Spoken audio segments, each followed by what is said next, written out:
Olá pessoal, estamos no ar com o programa Ciranda, aqui nessa primeira tentativa do nosso piloto hoje.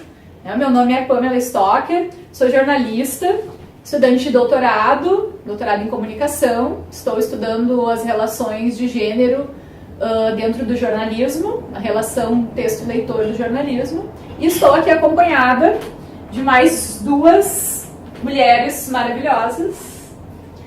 Então, meu nome é Natália Ledurales, eu sou jornalista também, doutora em Ciências da Comunicação, faço agora pós-doutorado em comunicação, em processo de comunicação e consumo, e eu pesquiso basicamente as relações entre comunicação e cidadania, e atualmente, então, eu no doutorado pesquisei os enquadramentos sobre prostituição em espaços comunicacionais, e agora pesquiso os ativismos de mulheres migrantes. E eu sou Alice Herzog Rezadori, eu sou advogada, eu sou estudante de doutorado em Direito na URGS e eu pesquiso a relação entre o direito e a travestilidade, como o direito encara as travestis, como categoriza elas e se essa categorização ajuda a reconhecer direitos ou acaba discriminando elas ainda mais. Maravilhosos, é um privilégio estar aqui com vocês, meninas. Então a ideia do programa é a gente discutir a cada edição uma temática com atravessamento de gênero, né? E hoje a gente vai começar falando um pouquinho sobre uma série publicitária da Molico. Está rodando na GNT, né, Natália? Isso, é uma série que se chama O Valor do Feminino, né? A Humanidade em Mim. E é uma série que é patrocinada pela Molico e está rodando no GNT entre alguns programas. E também, eventualmente, passa meia hora com vários dos mini documentários juntos, né? E é uma série de 2016, né?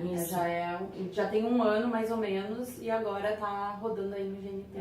Tem um ano, mais ou menos, que ela foi produzida. Eu, pelo menos, não tinha tido contato com ela ainda, né? Não sei se os gurias já... Não. Também não, e não tinha ouvido ninguém falar a respeito ainda. Não tinha visto ninguém compartilhar, não tinha ouvido comentários sobre ela. Então foi a partir da Natália que nós conhecemos e acho que é uma série que vale a pena vocês conhecerem. A gente vai passar agora ao longo do programa alguns trechinhos aí para vocês acompanharem, mas vale a pena acessar, tem todos os episódios disponíveis no YouTube, né? Então é só procurar por Molico, A Humanidade em Mim. A Humanidade em Mim. E são vários mini documentários, né? Eu acho que a Molico teve uma grande sacada. A ideia central desses mini documentários são falar sobre o feminino, os valores do feminino, e mostrando justamente que esses valores do feminino eles não estão apenas ou necessariamente nas mulheres, né? Que esses valores do feminino eles permeiam as relações, permeiam tanto homens quanto mulheres, né? Então são mini documentários em que em cada um deles uma pessoa é de alguma forma entrevistada, conta uma história que aconteceu na sua vida. E cada um deles tem um tema, né? E a maior parte desses documentários, na verdade, tem 11 disponíveis e 9 deles têm como protagonistas homens e 2, então, têm como protagonistas mulheres. Eu acho que é super interessante a gente pensar em como eles chamam homens para fazer uma série sobre a valorização do feminino, que eu acho que é muito rico para justamente a gente poder pensar que os valores femininos eles não estão presentes somente nas mulheres, e que eles são muito importantes e necessários na nossa sociedade atual. Valores, né, como os valores que eles usam, então, são compreender, acreditar, integrar, acolher, humanizar, ponderar, inspirar, cuidar, sensibilizar, escutar e amparar. Não são só valores que são tradicionalmente ligados às mulheres, mas que são valores que a gente pode pensar como positivos, muito positivos para a vida que a gente tem hoje, uma vida tão cheia de problemas, um mundo que tem tantas coisas a serem melhoradas e resolvidas. Não, eu ia falar justamente que só tem 2 homens, né, para falar, que só tem 2 mulheres para falar sobre os valores femininos, o resto são homens. Enfim, eu acho que contextualizando essa propaganda, esses mini documentários são um ponto fora da curva, né, no que a gente tem visto de produção de propaganda relacionada a mulheres, relacionada ao feminino, que a gente sempre é vista na TV sendo objeto, né, ou objeto de desejo de homens, ou alguém que vai consumir um produto necessariamente por ser mulher, tu é obrigada a consumir determinada coisa, e esses mini documentários subvertem toda a lógica, inclusive da propaganda, né? Não é minha área, que tô palpitando só, mas me parece que eles conseguiram subverter um pouco essa lógica toda. Eu acho que é uma grande sacada da Molico, né? A gente vinha comentando antes sobre alguns episódios aqui, acho que depois a gente pode comentar um pouco dos nossos preferidos, né? Mas a grande sacada da Molico me parece ser justamente isso, né?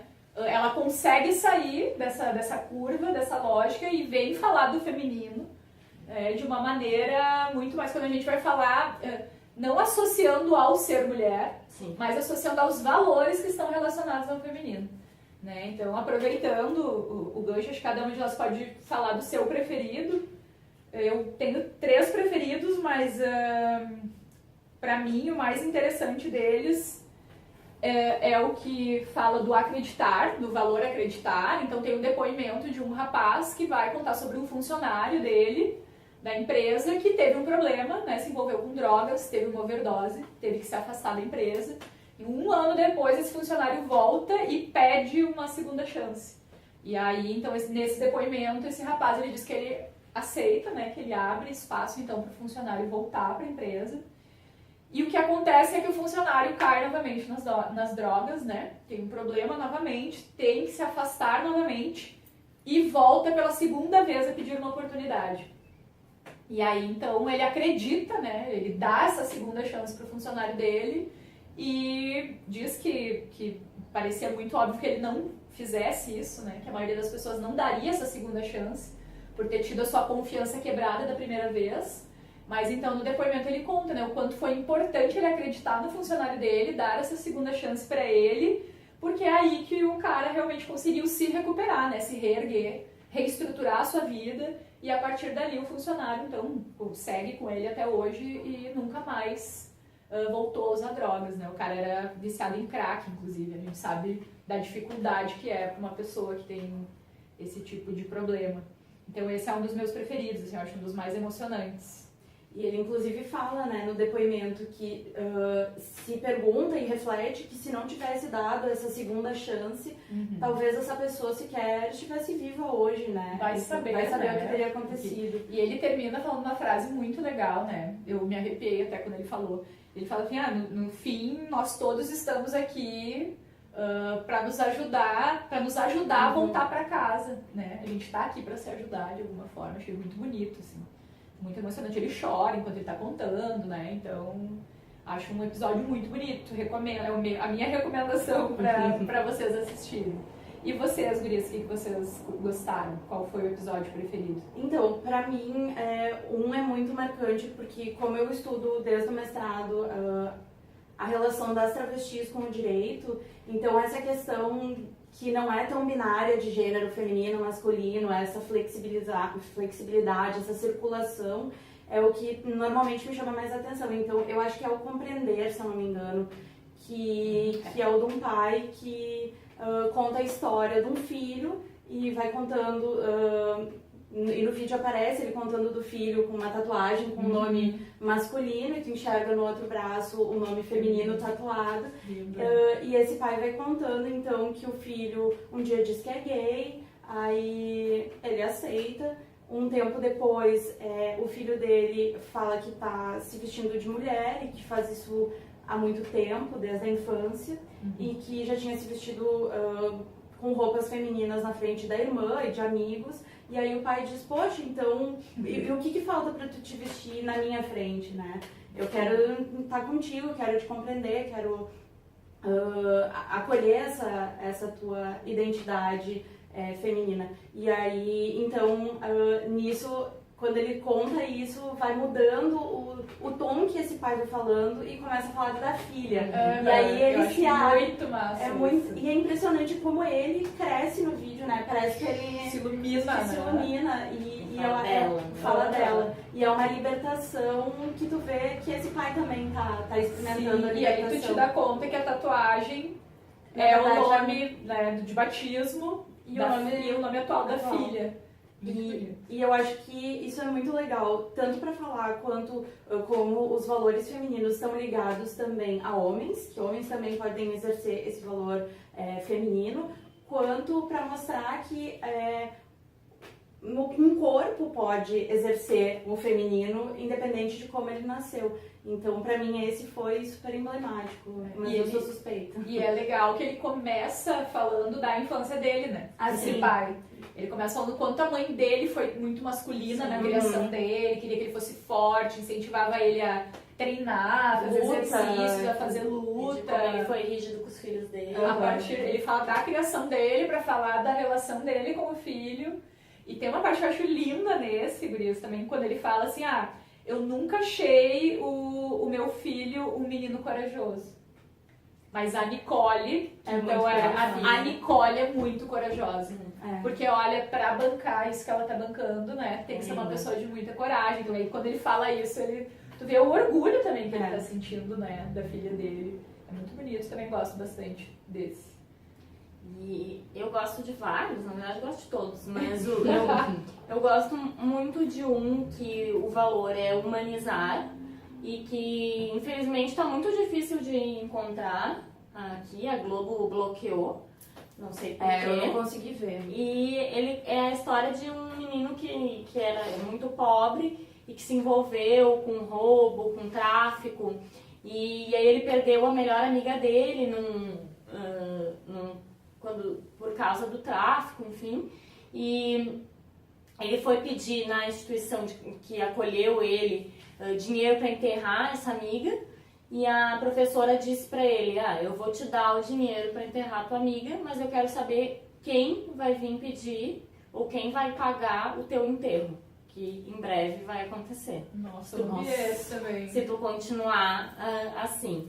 E aí, quando essa amiga falece, a professora fala isso, assim, ele dá um estalo e ele vai trabalhar com jovens, com crianças dessa mesma comunidade que ele vivia, e vai trabalhar com eles, então, e ele consegue, assim, acessar essas crianças de uma forma que não tinha nunca sido feito antes, consegue, segundo ele, né, ele conta, tirar essas crianças da rua, fazer com que elas não estejam mais relacionadas com o tráfico, enfim.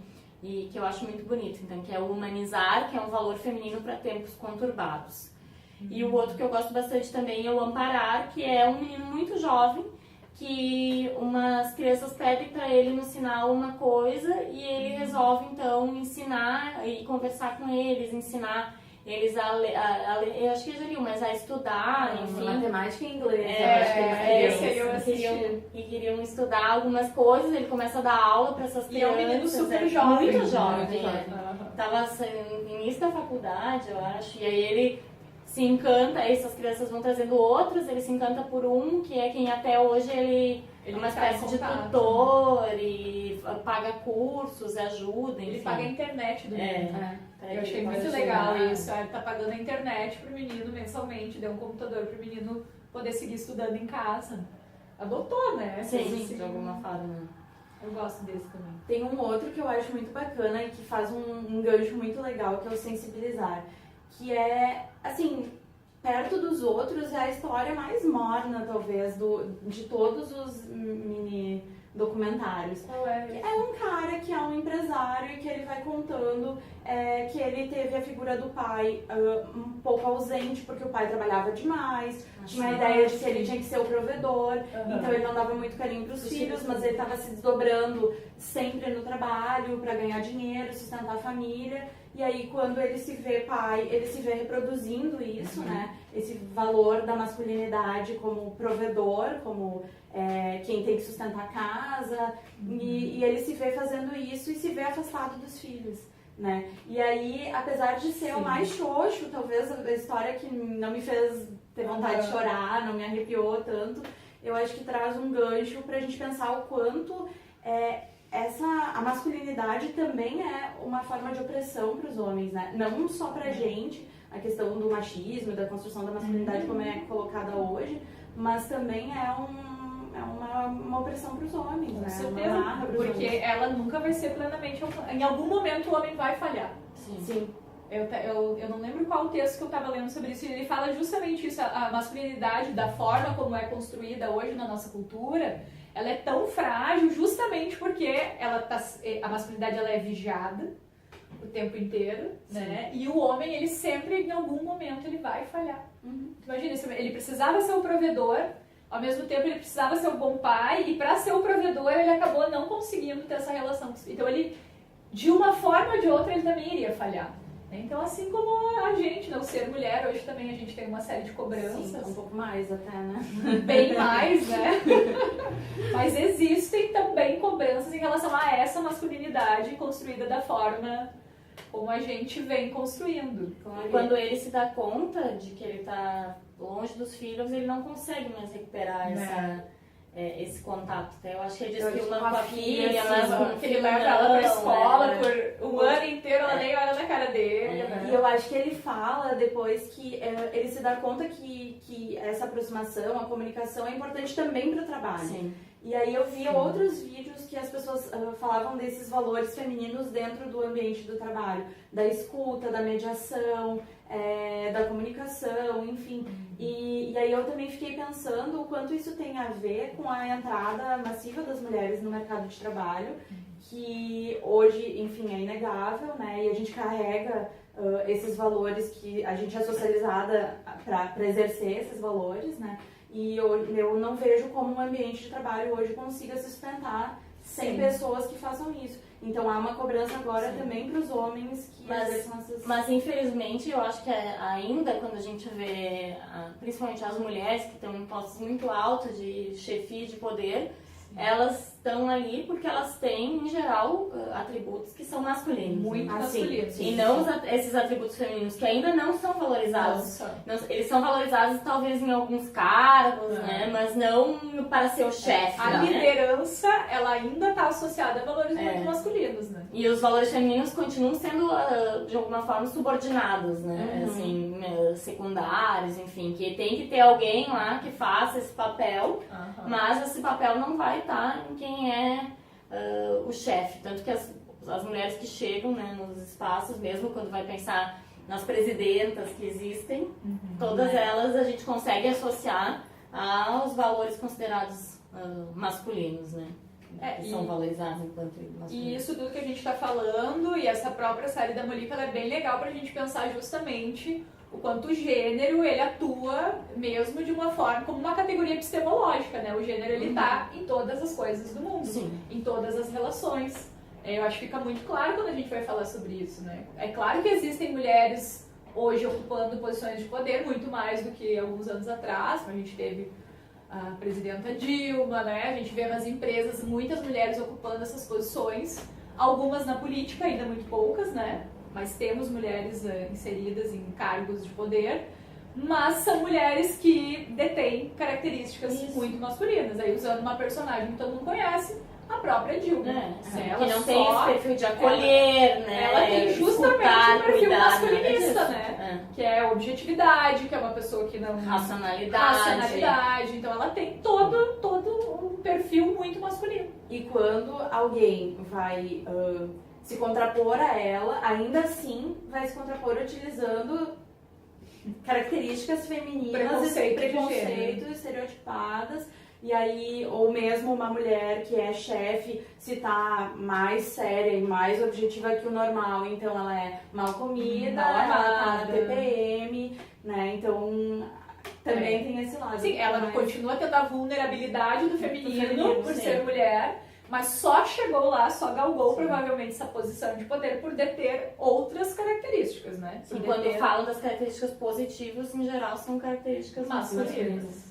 E as características do feminino valorizadas são na empresa, né? No ambiente de trabalho. É tipo meio... Não na chefia. Não na chefia, exato. Por isso que eu acho que essa série é tão interessante, porque justamente traz essa valorização do feminino, né? Como sendo essencial para que a gente possa sobreviver, né? Nesses tempos tão conturbados. Se a gente não começar, acho, a escutar mais o que os outros têm a dizer, a colaborar, a compreender todas essas coisas, acho que é cada vez mais difícil as pessoas se escutarem, me parece, né? Em uns tempos tão polarizados politicamente, enfim, esses valores me parecem essenciais para que a gente possa ter uma sanidade. Assim. Fora isso, fora Temer, o outro ponto que eu queria levantar com vocês pra gente pensar juntas aqui é que, ok, a série é linda, tá? Os depoimentos são emocionantes, eu gostei muito, mas a gente não pode deixar de ponderar quem está promovendo essa série, tá? Da onde vem, quem é? É uma empresa, né? Então é uma série da Molico, que pertence a uma mega corporação, Sim. que é a Nestlé, né? E aí a gente pode parar para pensar, tá, será que a Nestlé aplica esses valores na sua ética organizacional, por exemplo? Né? Será que, a gente sabe, né, uma propaganda, querendo ou não, apesar de muito bem feita, né, de ser muito emblemática pra gente discutir várias coisas, ela é uma propaganda e a propaganda ela sempre tem a ideia última de vender um produto. Né? Ainda que não seja, saibamos que não seja só isso, ela tá ali para publicizar de alguma forma um produto, né? Que é o leite da Molico.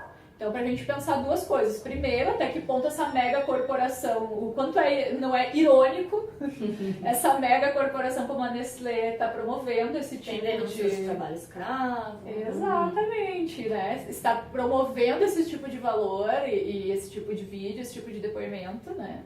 Até que ponto não é contraditório, tá? Vir da Nestlé isso. E eu, como feminista e vegana, tenho uma segunda ponderação, né? Em relação à exploração animal. Então, a Molico é uma empresa de leite, né? E existem muitos animais ali dentro dessa mega corporação sendo escravizados para produzir esse leite. Então, é um valor do feminino que é especista de alguma forma, né? Para quem está dentro do veganismo, soa muitíssimo contraditório assistir essa série e é um sentimento muito ambíguo, assim, tipo, eu assisti a série, eu tava achando lindo, eu tava me arrepiando, eu tava enchendo meu olho de água e ao mesmo tempo eu tava pensando, poxa, né? E quem tá promovendo isso? É uma mega corporação que tá escravizando pessoas, em muitos casos, tem denúncias, como a Natália falou, que tá escravizando animais. Então, como a gente vive também, o quanto esse sistema no qual nós vivemos, o sistema capitalista, ele absorve, inclusive, os nossos valores, né? Inclusive o movimento para vender um produto. Ele consegue canalizar, ele consegue captar, né, toda uma discussão, todo um refinamento, né, gurias, de captar essa essência de discutir o feminino e o masculino, mas ela consegue, de alguma forma, inclusive, cooptar as mentes mais críticas, né? Então, assim, quanto é... E eu tenho mais um ponto, assim, que eu levanto para discussão, que me incomodou muito, que eu acho que eu até comentei um pouco com vocês já, de que, bom, a campanha mostra valores tidos como femininos em homens também. Então, ok, desnaturaliza que aquilo só mulheres podem exercer. Mas não questiona por que é que a gente consegue esses valores como femininos. Né? E não traz a discussão que está por trás dessa lógica de gênero, da hierarquização de gênero, da subordinação das mulheres. Então não faz essa crítica. Exato. E também não tenciona a relação do gênero à biologia, ao sexo biológico. Né? Tem aquele que a gente comentou, do pai que tem a filha trans, que até de uma certa forma mostra a flexibilidade do sexo e do gênero. Mas eu acho que isso não entra muito na campanha. Ainda continua a lógica de que mulheres têm valores femininos, homens têm valores masculinos e um pode ter o valor do outro. Não como isso sendo uma construção e uma... Enfim, até relacionada ao poder, à hierarquia, à dominação, enfim... Então, isso é um incômodo que ficou pra mim também. E além disso, como tu falou antes, também a gente pode pensar que tem um recorte de classe, de raça, as pessoas são majoritariamente brancas. Sim. E também, ao que parece, de classe média, ou mesmo ricos, né? Chefes de empresas, enfim. E, então, acho que tem várias coisas que podem ser questionadas, Mas, apesar disso, ainda considerando a publicidade que existe, a forma com que a grande parte das empresas ainda tenta vender produtos associando coisas, objetificando as mulheres, estereotipando mulheres e homens, enfim, acho que é um avanço assim, gigantesco, né? Ainda mais com um investimento enorme, porque são programas super compridos para falar sobre isso. E como a Alice falou, no YouTube tem comentários, né, que são super positivos, assim, então eu acho que é bem importante para fazer as pessoas daqui a pouco pensarem um pouco sobre isso, ou mesmo se enxergarem a partir de um outro olhar, né?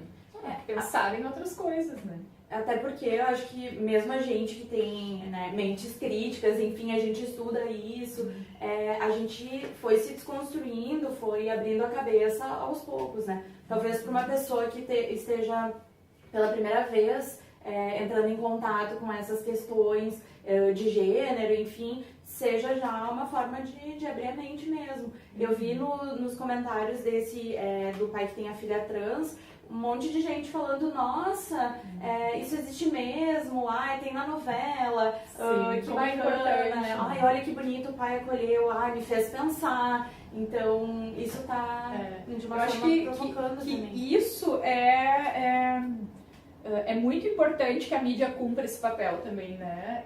Sim. Porque que é a mesma coisa que o Fantástico faz quando faz aquela série sobre as pessoas trans, que é a mesma coisa que a novela tá fazendo ao trazer de alguma forma.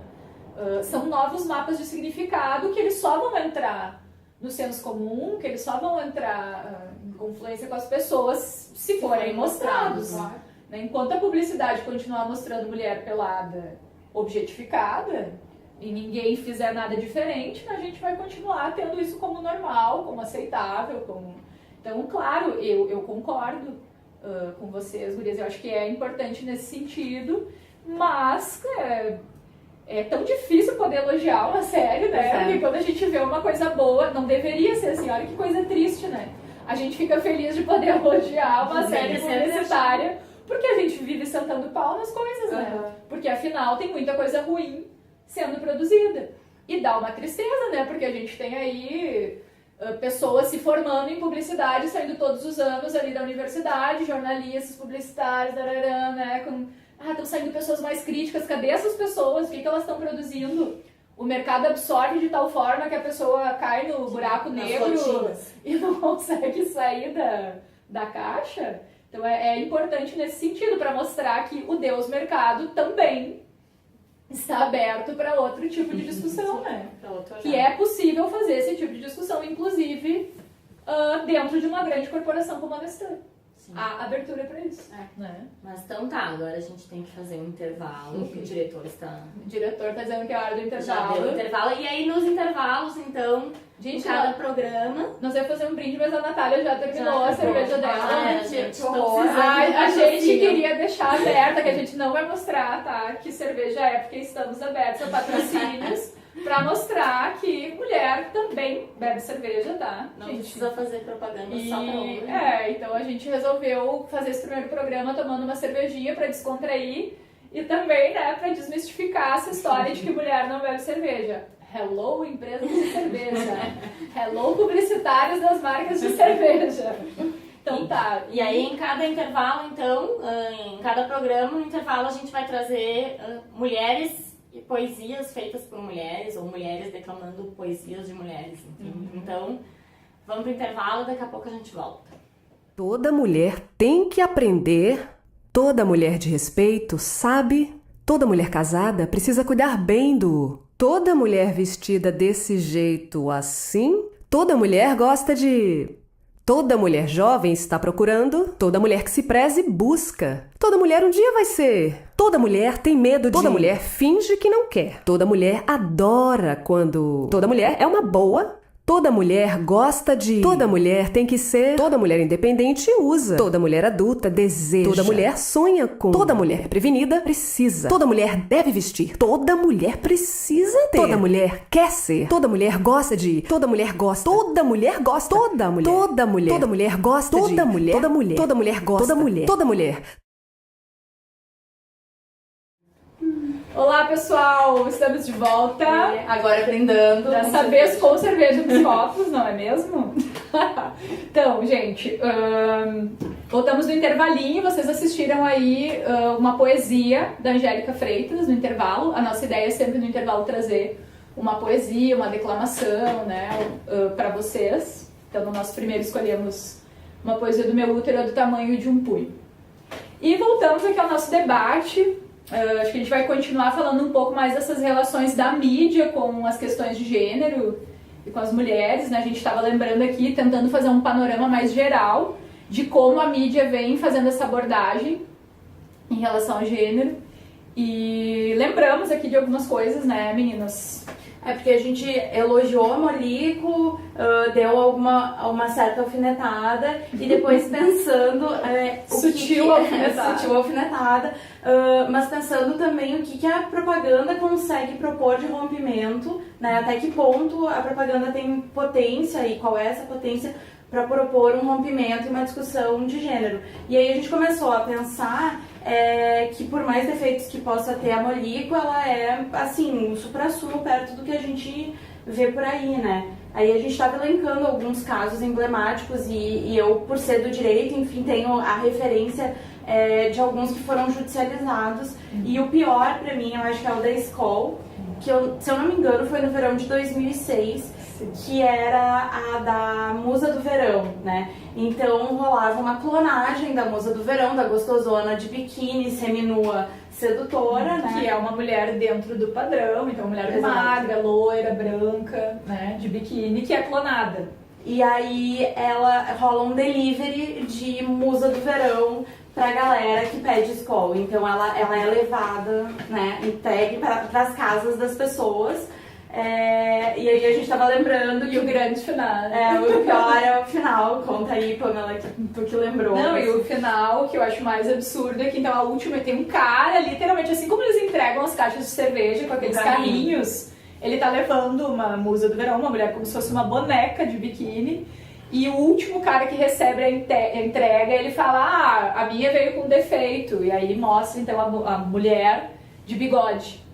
Então ele tá reclamando que a Musa do Verão dele veio com defeito. Então essa propaganda gerou várias denúncias no CONAR, né? Sim, no Procon de São Paulo também. Procon. O órgão que se colocou, assim, primeiramente foi o Procon de São Paulo, que viu que essa propaganda trazia a mulher como objeto e como um objeto disponível, né, para o uso dos homens.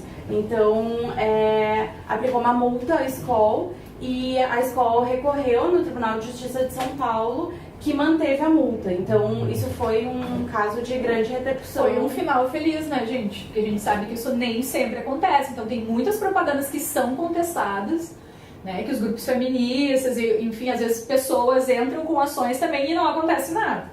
E é importante ressaltar também que nesse caso da Skol, como bem tu disseste, a propaganda é de 2006.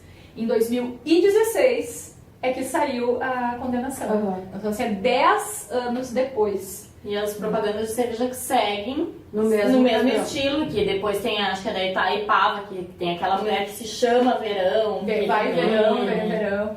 Não, até um outro adendo que eu queria fazer ainda sobre essa propaganda, tentando ser um pouco mais poliana, assim, vendo o lado positivo. Eu sempre trago essa propaganda, né, nas aulas e palestras, oficinas que eu dou, como um case de, pessoal, tá ruim, mas já foi pior.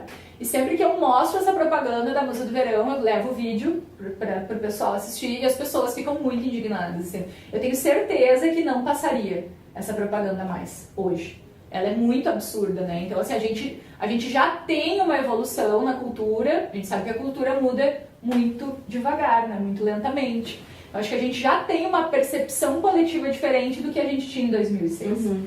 Né? A gente já não olharia para essa propaganda da mesma forma. E apesar disso, apesar de já ter uma resistência a esse tipo de propaganda, elas continuam de alguma forma mais sutil, sendo produzidas muito parecidas. Não é tão escrota, né? Porque eu não sei outra palavra não é tão escrachada. Não é tão escrachada. Mas em 2010, por exemplo, teve uma propaganda da Devassa que foi tirada do ar também. Sim. Que era da Paris Hilton, que tava toda gostosona, com vestidinho, com um tubinho e tal. E daí foi também uma denúncia no CONAR e foi retirada. E a Devassa, em vez de fazer a meia-culpa, botar a mão na consciência, pedir desculpas e mudar a forma de fazer propaganda, ficou se justificando, né? E dizendo que imagina, não tava colocando a mulher numa situação de objeto, a Paris Hilton é gostosa mesmo, as pessoas de fato se interessam. Ela quis, né? Ela assumiu esse papel, ela tá lutando, batalhando pra ser gostosa, né? Então, não rola também uma meia-culpa, né? Continua... É difícil, né? É, difícil. Aí teve depois aquele outro caso emblemático do carnaval. De qual era a cerveja? Era Skol também? Não sei, pode não ser. Não me lembro, mas era assim, não tem não. Não tem não no carnaval e tal, que era horrível também, né? Em relação ao consentimento. Se não me engano, era do Skol, tá? Não tenho certeza. Mas então aí rolou um forte movimento dos grupos feministas nas redes sociais. O pessoal, inclusive, estava interagindo nos outdoors e buzzdoors, pichando, né? Ah, não, era só, esqueci o não em casa. É da escola. Da escola. A chamada era esqueci, e era uma propaganda de carnaval, e a chamada era esqueci o não em casa. E as meninas de um coletivo começaram a pichar em todas essas placas, ó, e trouxe o nunca. Esqueci o não em casa, mas trouxe o nunca. E isso suscitou também uma discussão bem interessante sobre o consentimento. Então é isso, existe uma resistência de alguma forma que eu acho que foi potencializada pelas redes sociais, não que não houvesse essa resistência antes. E aí a empresa tirou, né, os cartazes e colocou no lugar outros, né, assim, quando um não quer, o outro vai dançar. Não deu jogo, tire o time de campo, enfim. Então aqui temos um caso de assumimos. Sim, depois de ter sido condenado em 2006, de ter feito bobagem aí, de novo, aí caiu a ficha. Por quê? Porque o público consumidor se coloca contrário a essa propaganda. Então não é mais assim, só uma denúncia de alguns movimentos feministas, as feministas chatas que não toleram, né? A galera em massa nas redes reclamando também. Sim, aí tem lembra quando a Sandy era a Devassa? Sim, lembra disso? Sandy super Devassa, né? Enfim, né, a gente poderia ficar uma noite inteira falando de propaganda de cerveja aqui. Eu acho que talvez não seja é um case muito emblemático de objetificação, né? Então, cerveja, lembra o quê? Propaganda na praia, mulher de biquíni.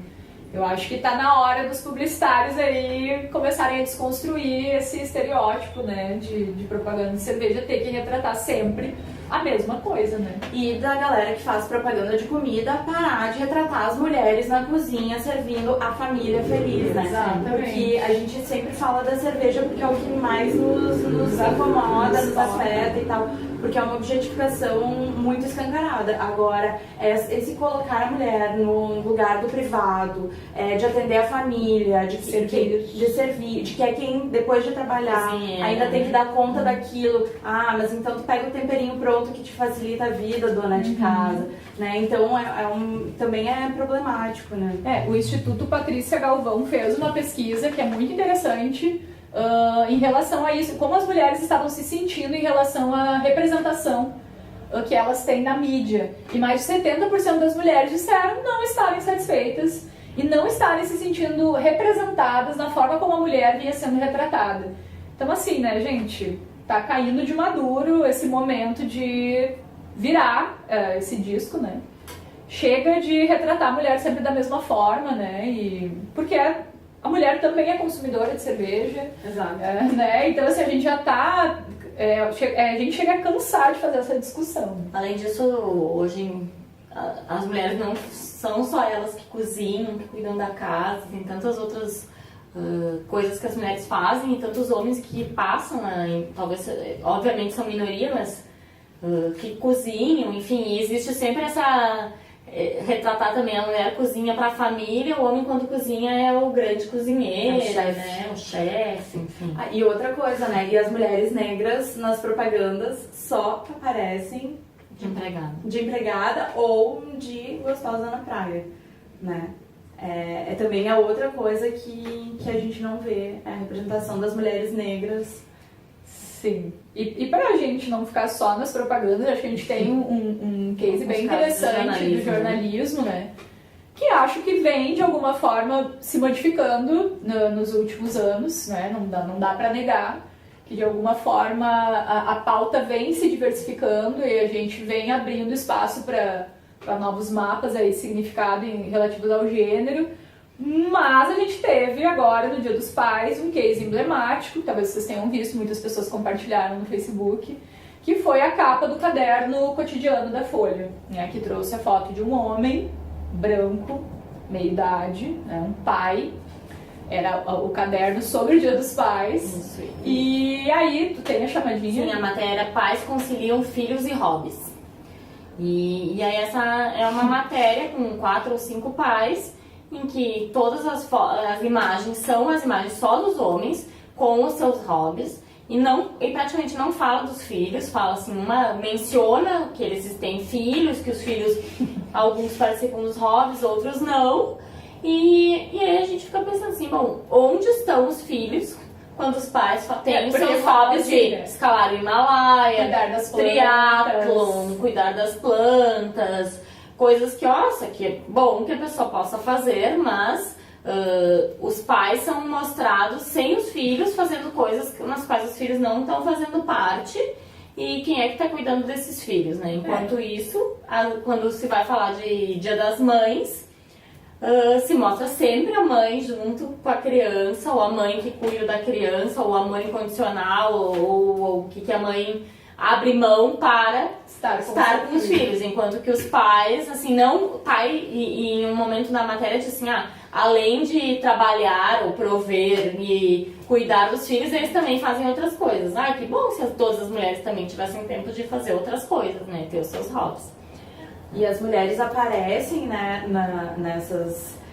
nesses casos assim como tipo, eu descobri o que é a vida, agora eu sei o que é amor, eu me reinventei depois de ser mãe. E os caras, eu continuo sendo um gurizão, fazendo o que eu bem entender, tendo filho ou não. Consequente, fazendo o que eu quero. Escalando o Himalaia, plantando, cuidando de tudo, menos do meu filho. Né? A gente vê que na construção da paternidade e da maternidade, o filho tem lugares muito diferentes. Inclusive, esses pais que aparecem, tipo, não é um julgamento pessoal a eles podem, de repente, eles cuidam muito dos filhos, mas a matéria não se preocupa em falar sobre o que é ser pai, e sim sobre como as outras coisas que os pais fazem, enquanto que a matéria sobre o Dia das Mães do mesmo ano, desse ano, 2017, a matéria da Folha, o título é Mamães contam como a maternidade transformou suas vidas. E o dos pais não é como a paternidade transformou suas vidas, como ser pai é uma coisa tão importante, né? Como abriram mão de coisas. Hein? E as mães é sempre nesse sentido, assim, de que ser mãe é a coisa mais importante que acontece na vida de uma mulher, enquanto que ser pai é mais uma coisa que tá ali, que o cara tem que fazer, né? Além de com a vida normal dele. Né? Eu acho bem problemático na medida em que isso reforça o velho mito do amor materno. Né? Eu acho bem interessante, eu não me lembro quem tem uma blogueira, eu acho que foi quem escreveu isso, ela diz, olha, eu amo meu filho, mas eu odeio a maternidade. Né? A maternidade da forma como ela é construída, obviamente, né? Com diferentes pesos de cobrança para homens e mulheres. Né? Para ser uma boa mãe, vejam tudo que é necessário para ser uma boa mãe. Sim, para ser um bom pai. E o pouco que é necessário para ser um bom pai, né? É muito fácil ser um bom pai. Então, o mínimo que tu cuida é porque tu é um ótimo pai, né? Então são tipos de alguma forma, quando o jornalismo, um veículo de referência como a Folha, noticia a paternidade dessa forma, é que a gente percebe que a gente precisa continuar fazendo esse tipo de discussão. Né? Que não é ser chata, que não é ser crítica, mas que ainda a gente continua reforçando e cristalizando determinados estereótipos sobre o que é ser pai, sobre o que é ser mãe, sobre o que é ser mulher, sobre o que é ser homem, né? Então é por isso que a gente precisa continuar falando, né? Ele estava dizendo, a gente fica criticando tudo também. Mas não, né? A gente precisa criticar, porque senão vai continuar sempre da mesma forma. E aí, para trazer alguns exemplos positivos, né, porque eu também sou poliana, Aquele esforço de ser poliana. no Dia dos Pais, o País Brasil publicou um artigo que é escrito, é do El País da Espanha mesmo, mas traduzido, né, que se chama Feliz Dia do Pai Feminista, e problematiza a participação desigual dos pais na criação, mostra que ainda os pais participam de forma muito desigual na criação dos filhos, que o papel recai sobre as mães, e traz uma ideia de paternidade positiva, falando sobre como é importante a paternidade ser igualitária, presente, comprometida e equitativa, e que isso traria, então, elenco, inclusive, que isso seria um fator de saúde para as filhas e filhos, também empodera as mulheres, tanto as companheiras ou ex-companheiras, quanto as filhas, né?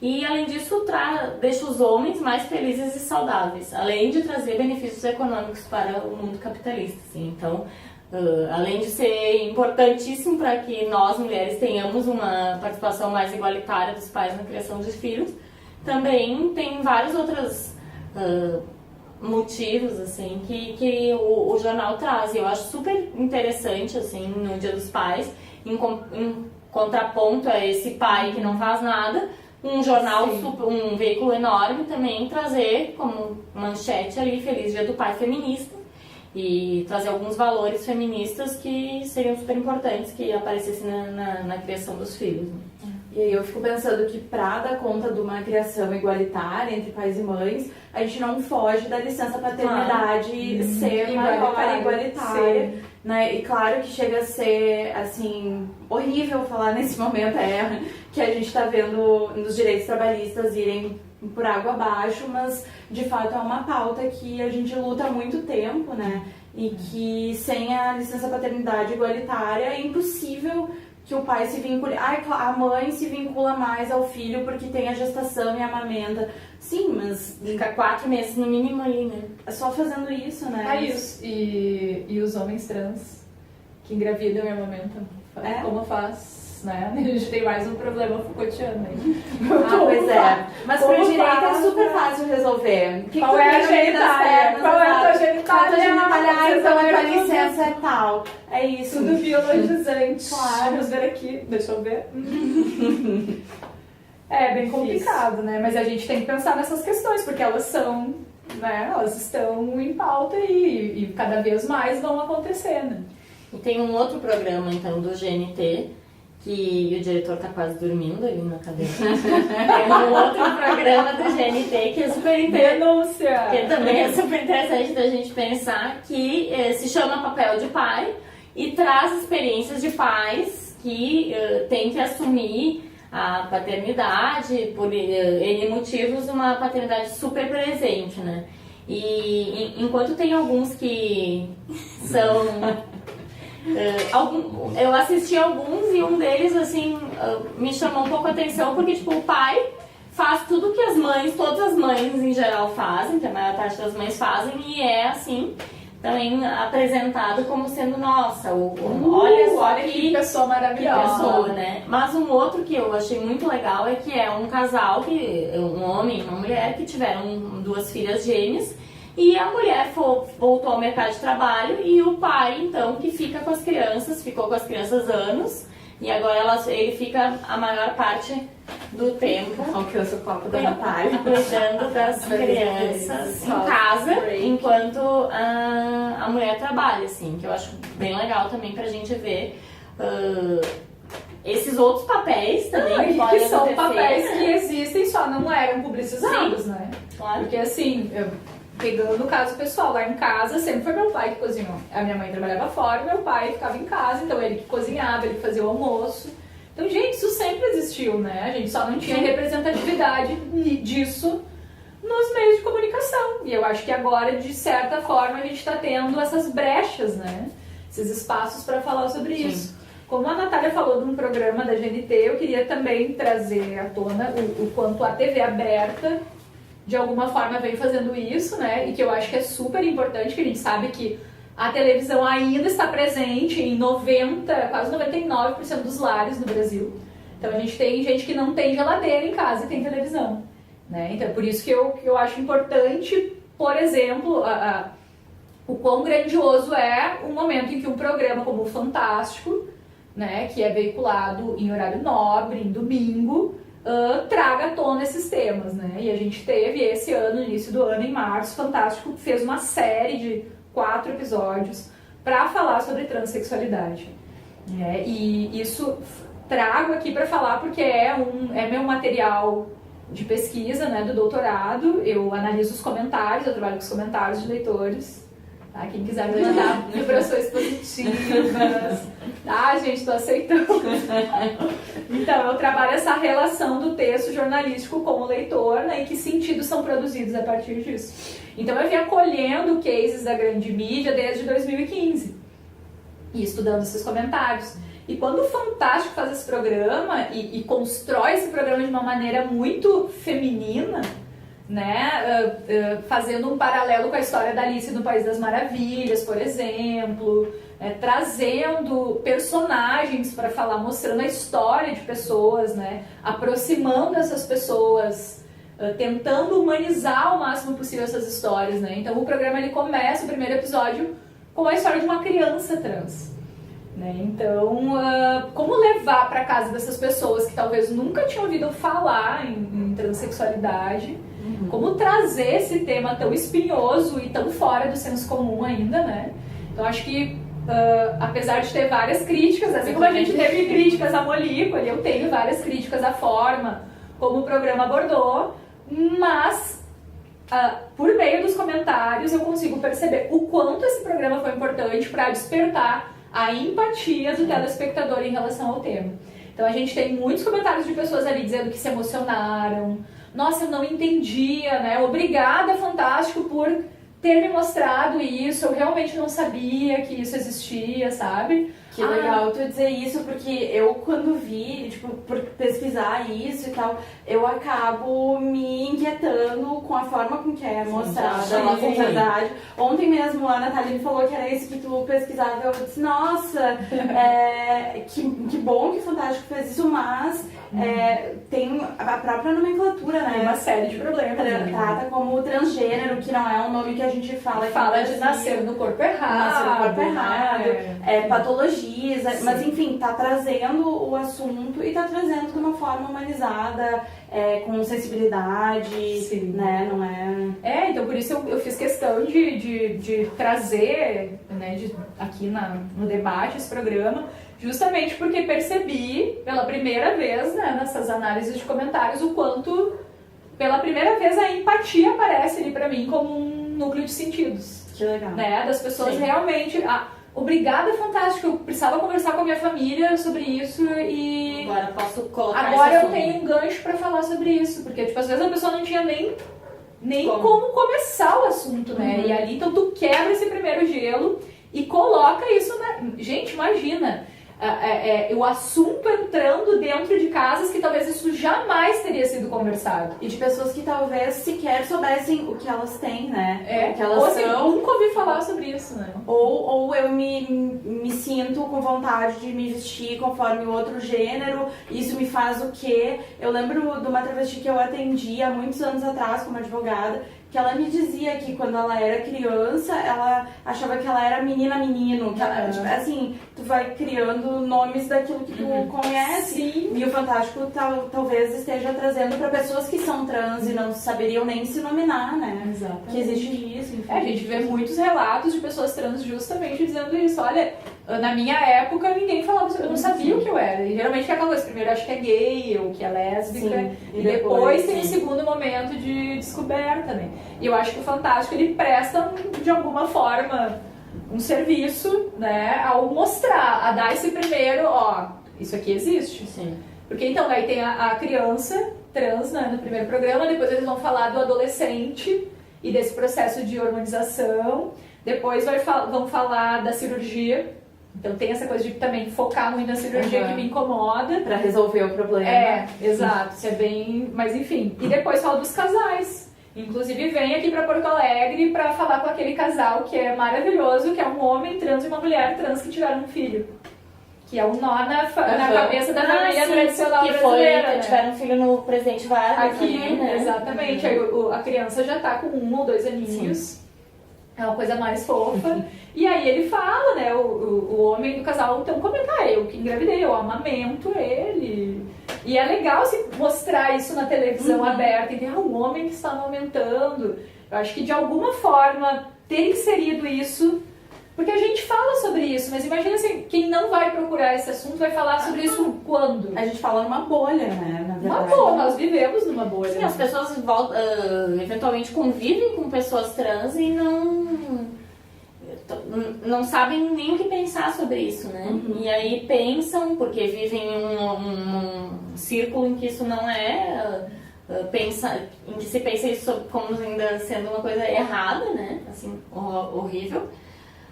Que ainda se pense isso, mas enfim, tem um monte de gente que pensa. Né? Sim. E talvez trazendo ali a TV aberta, o Fantástico, que é uma coisa que tem uma credibilidade. Não, eu trouxe o caso do Fantástico, mas a gente teve outros programas que abordaram isso, né? Profissão Repórter teve várias edições sobre feminismo. Mas não tem a mesma mesmo olhar, enfim. Abrangência, né? Não tem a abrangência do Fantástico. Então, assim, eu acho que é isso, a gente aos poucos vai abrindo brechas para falar. E ao estudar esses comentários, ao me deparar com esses comentários, eu vejo o quanto foi importante para esse primeiro movimento, então, de trazer esse novo mapa para o grande público, né?